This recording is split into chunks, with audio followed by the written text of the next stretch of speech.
Good morning, Brew Daily Show. I'm Neal Freyman. And I'm Toby Howell. Today, New York City landlords are losing their marbles over the rise of Zohran Mamdani. Then Brad Pitt is hitting the pits in a new F1 movie that Apple spent a whole lot of money on. It's Friday, June 27th. Let's ride.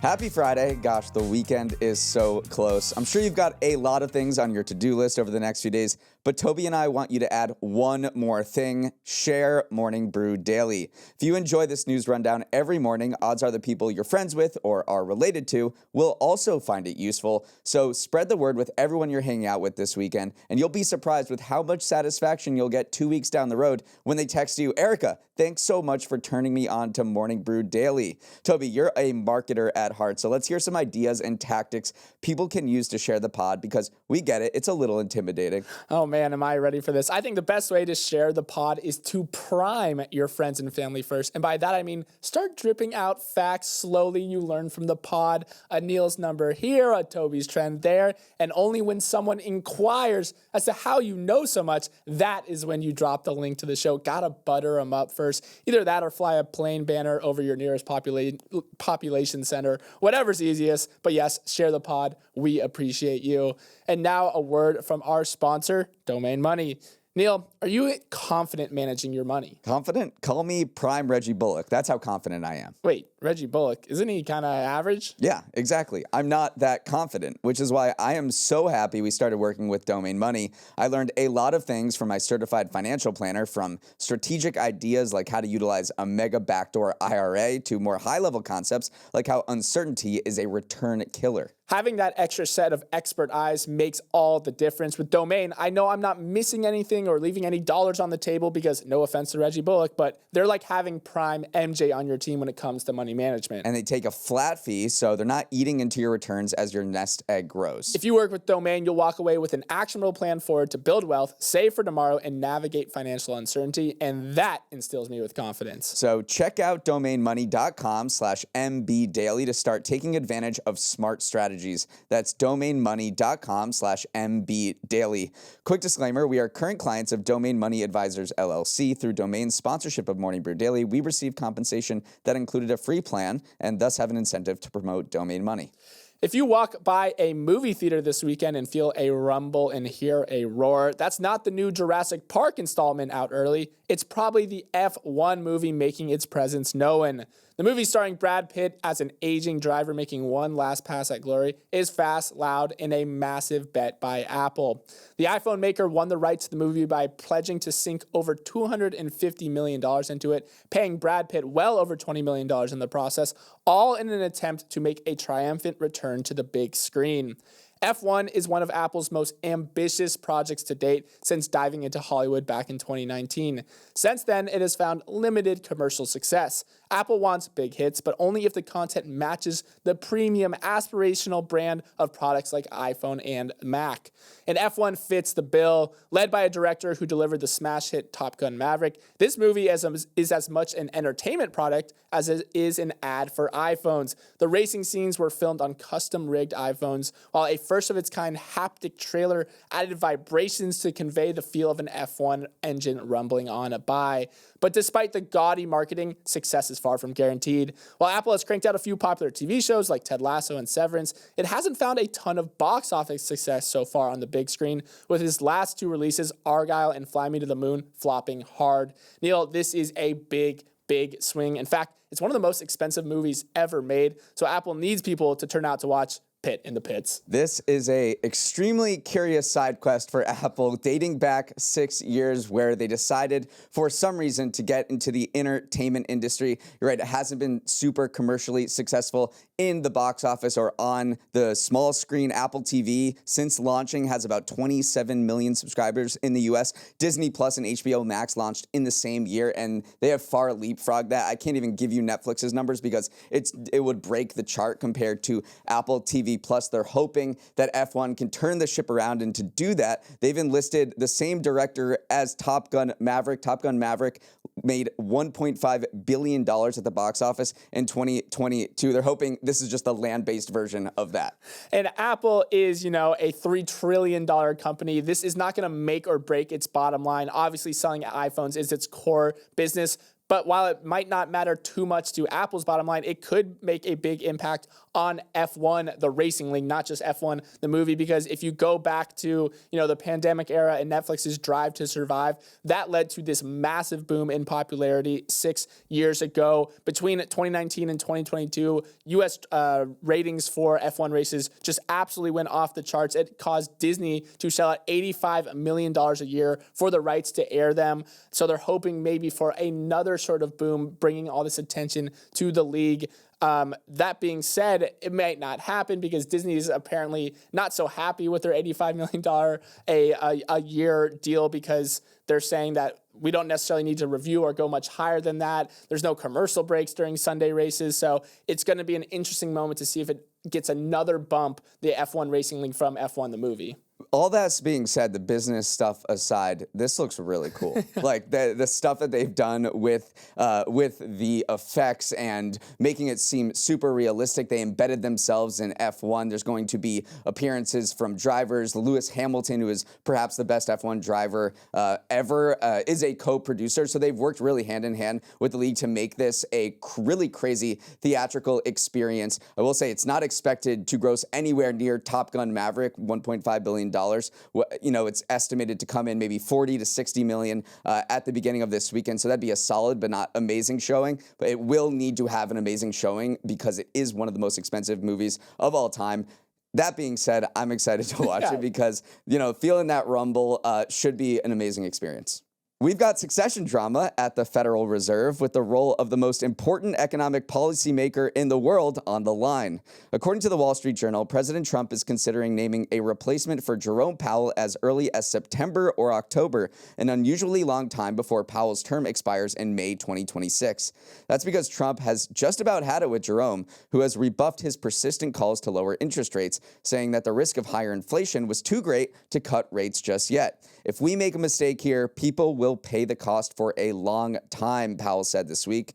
By announcing a successor to Powell in the fall, Trump would essentially be installing a so-called shadow Fed chair that would be like a really annoying backseat driver to Powell and strip him of any market authority. Investors would look to his shadow chair as the primary economic decision maker in the country and ignore Powell, who would be the lamest lame duck around. While Trump may like the idea of finding a new Fed chair that would be more eager to cut rates, investors hate the idea. They and virtually all economists view the Fed's independence from political influence as a cornerstone of America's world-beating capital markets. And sure enough, following the report, the U.S. dollar sank to its lowest level in 3 years against a basket of major currencies, a sign of increasing concern about American institutions being eroded. As for the White House, it responded that an announcement on the next Fed chair wasn't imminent, but Trump is definitely thinking about it. On Wednesday, he said he had 3 or 4 candidates in mind and once again called Powell terrible. I was reading Brew Markets, our markets-focused newsletter, and they are saying that some analysts are kind of arguing that selecting a replacement sooner rather than later may help the markets a little bit, because what it does is that, yes, it will cause maybe a little bit of turmoil in the short term, but in the long term, you will actually start to get a sense of what this new Fed chair might be approaching interest rates cuts and like the timeline that they would be putting forth. So even though it's not necessarily on the surface a good thing, rolling out a Fed chair earlier and communicating their monetary policies ASAP could give investors a better chance to accept this new reality. So that is one potential take that you could see from this kind of unprecedented shadow Fed situation. Now, who is on the short list? Who could be the next Fed chair, which is a big deal because how often do we talk about the Fed chair? Like pretty much every single day. This is the most important economic role in the entire world because the U.S. is the largest economy. They set the agenda for basically central banks banks all over the world. So there are a few people on the short list here. We got former Fed Governor Kevin Warsh, the U.S. Treasury Secretary, who you know very well, Scott Bessent, National Economic Council Director Kevin Hassett, and current Fed Governor Chris Waller. They are seen as probably the 3 or 4 people that Trump is talking about. Kevin Warsh, that former Fed governor, seems like the top pick right now. He is getting a lot of discussion as a possible Trump pick for the next Fed chair. He was an advisor to President George W. Bush, except he is known as more of a hawk, which Trump may not like. By saying someone's a central bank hawk, that means that they are more concerned with inflation rather than full employment. Those are the 2 mandates that the Fed has, which leads itself to higher interest rates rather than lower interest rates if you're more hawkish. So Trump may run into some issues with Warsh there. And just to remember, Fed policy is set by a committee. It's not just set by a single person. So there are 12 policy makers, and Trump can't influence all 12 of those. A lot of those have been sitting in their seats for years now. So finding someone that will both, prove loyal to him, but then also be able to wrangle those 12 policymakers, that is not an easy task. But just remember, it's not just a single person making all these monetary decisions. And just remember, Wall Street hates the fact that there will be any political influence on the central bank. They want it to be as independent and separate from short-term political interest as possible, because that will lead to bad decisions that is exactly what Powell was talking about. If we cut interest rates now, it could lead to another bout of inflation. Trump won't be president then, but that's what the central bank is mandated to do. They want to think over the long term. So investors will be certainly concerned if there is a shadow Fed chair. It's Stock of the Week, Dog of the Week time, where Neal and I pick one stock to remember to reapply sunscreen during the heat wave, and one stock that is rocking a gnarly farmer's tan right now. I won the pre-show game of patty cake, so I'm up first. And my stock of the week is Nvidia, because the king is back, retaking its throne as the most valuable company in the world this week. After all the turmoil in January, when a new cheap AI model from DeepSeek upended the AI industry and raised questions about demand for its chips, and all the turmoil from President Trump's trade war restricting sales of its chips in China and costing it $2.5 billion in revenue, all Nvidia has done is climb over 30% and is currently trading at an all-time high once again. Deals with Saudi Arabia and the United Arab Emirates to supply hundreds of thousands of chips to the countries have made up for any revenue lost from China. And one analyst from Loop Capital is especially bullish on Nvidia. This week, Loop raised its price target to $250 a share. That would mean a $6 trillion market cap for the GPU company, up from its current $3.6 trillion.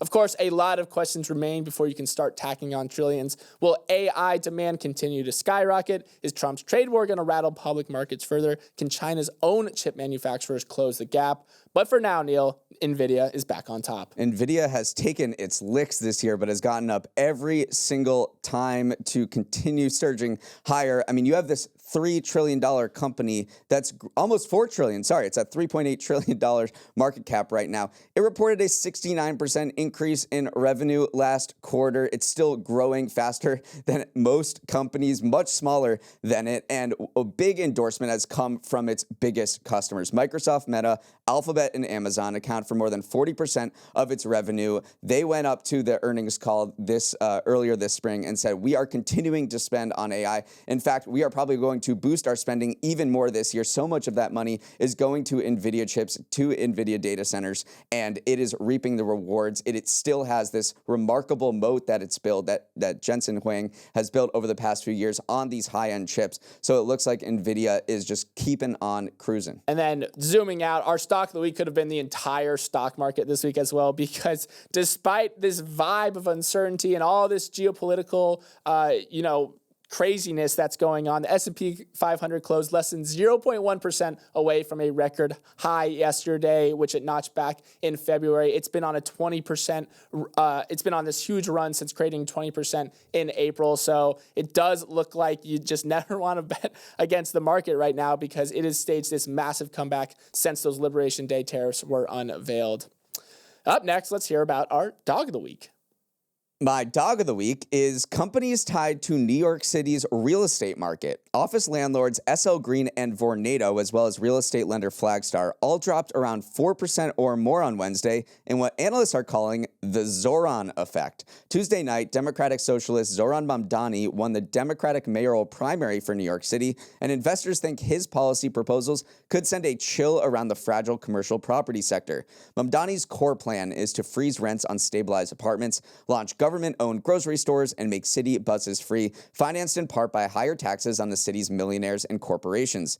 The rent freeze would have the most direct impact on real estate because that would eat into landlords' profits and could make their debt more difficult to pay off, not good for lenders. The other policies might not seem directly related to real estate, but if they cause companies to hire less in the city or get out of Dodge altogether, it would reduce demand for office space. And the real estate industry appears to have entered full-on panic mode. A Wall Street Journal headline blared, "NYC developers gripped by hysteria after Mamdani's sudden rise," writing that in the days since his election, phones across the sector are ringing almost nonstop as panicked executives scrape together their contingency plans. Toby, another sign that the business elite is freaking out over the prospect of a Democratic Socialist presiding over the world's financial capital. Yeah, and SL Green and Vornado were initially had these big stock sellouts, but then kind of pared back some of those gains, which showed maybe hysteria was the right word, where everyone started panicking, and then they realized, all right, take a deep breath. Maybe this isn't as bad as everyone thinks. That being said, this rent freeze that you mentioned is the kind of controversial proposal here.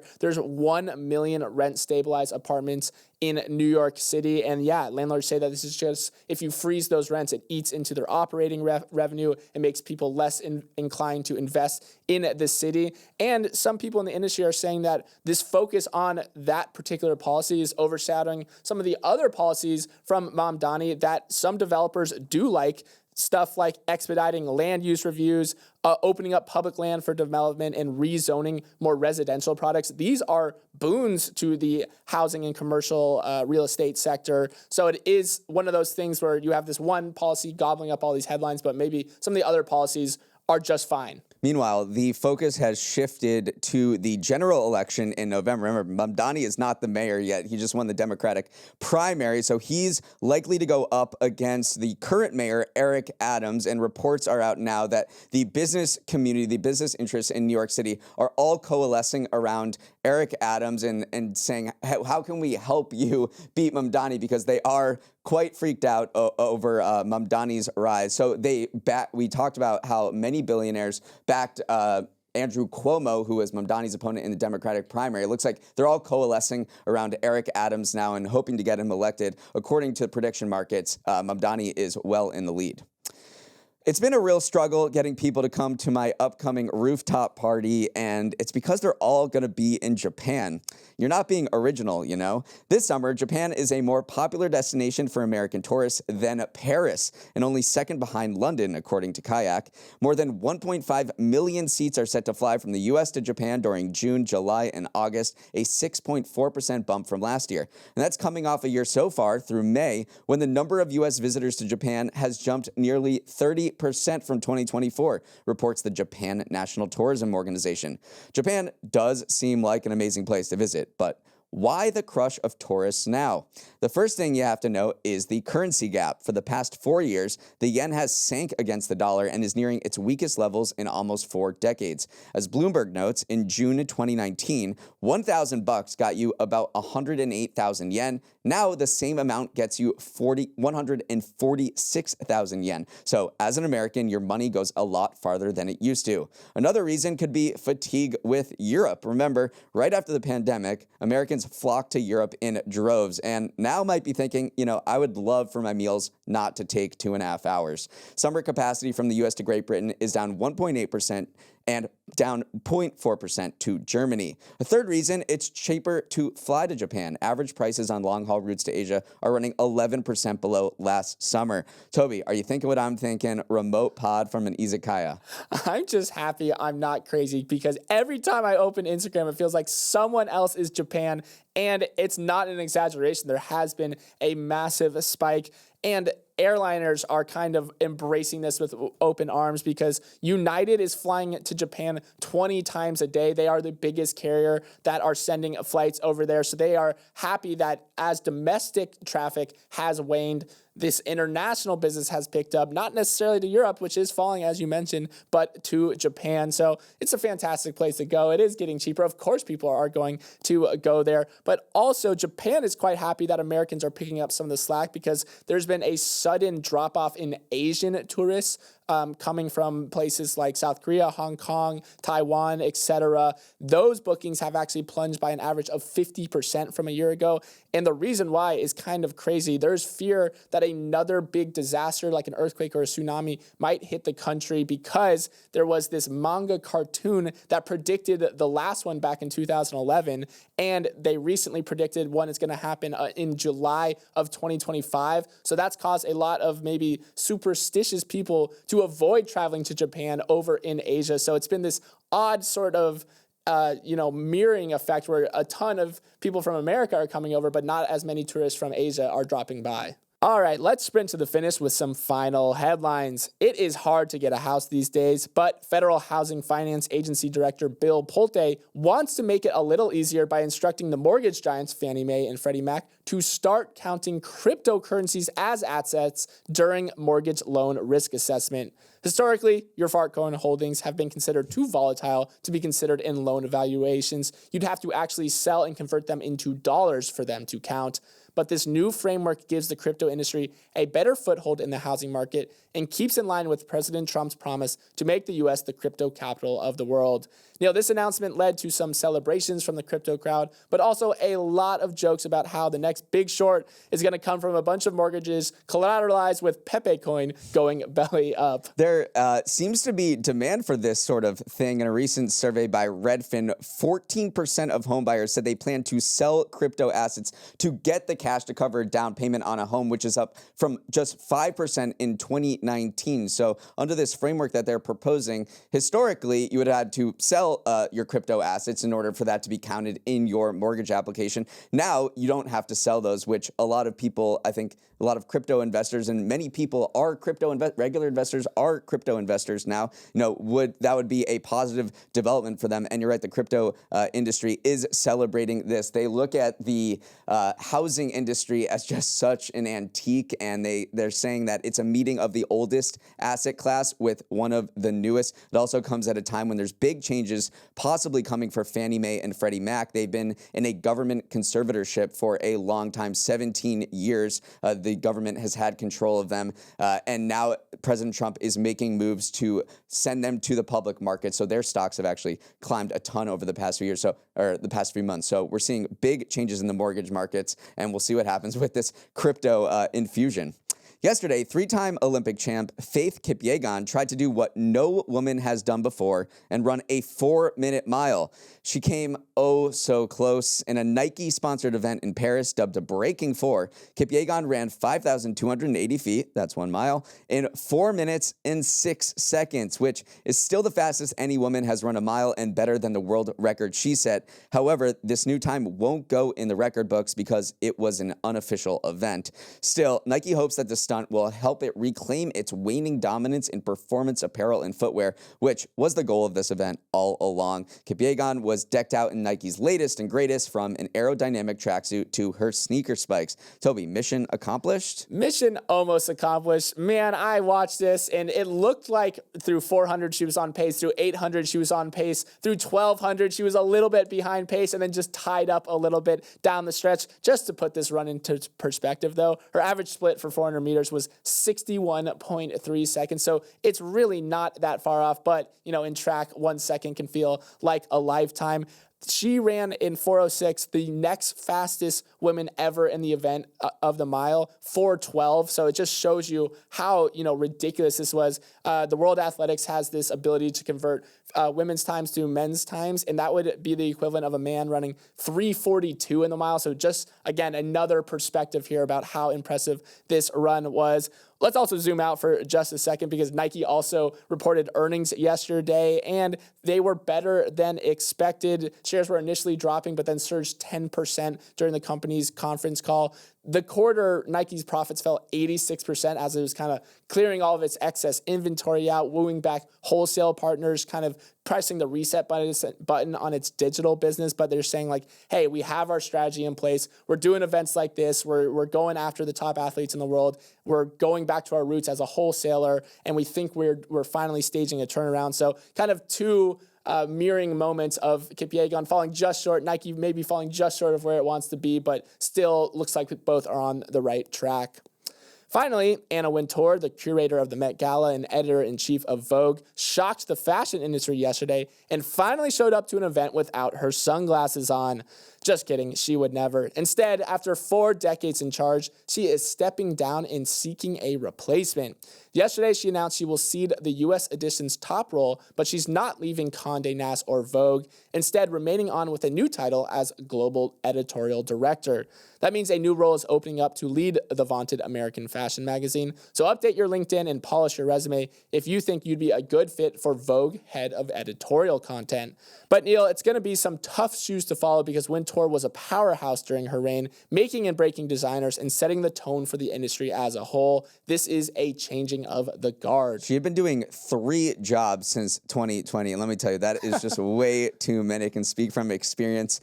She was the global chief content officer for Condé Nast overall, Vogue's global editorial director, in addition to her other role. So I think it's wise that she steps back and maybe puts some more time on her calendar. Just wondering what this means for The Devil Wears Prada 2 and perhaps 3. We know that Meryl Streep's Miranda Priestley character is based off Anna Wintour, and there is going to be a Devil Wears Prada 2. Maybe Devil Wears Prada 3 is going to be the succession battle to replace Wintour/Streep. Neal, the only person I know with editorial, lead in their title is you. So I'm just saying I wouldn't be upset if you had to go and, lead Vogue. That would be a good side gig to your Morning Brew Daily day job. There's a lot I can do. One thing I can't do is being a cultural tastemaker. That's just not me, especially in the fashion world. Okay, that is all the time we have. Thanks so much for starting your morning with us, and have a wonderful Friday and an even better weekend. There's not so many of these summer weekends, so make the most of it. Find a pool, find a beach, find a lake, and jump on in. If you have any thoughts on today's episode, send an email with questions, comments, or feedback to morningbrewdaily@morningbrew.com. Let's roll the credits. Emily Milliron is our executive producer. Raymond Liu is our producer. Our associate producers are Olivia Graham and Olivia Lake. Our technical director is Uchenna Waogu. Hair and makeup is trying to break a 10-minute mile. Devin Emery is our president, and our show is a production of Morning Brew. Great show today, Neal. I wish you all well.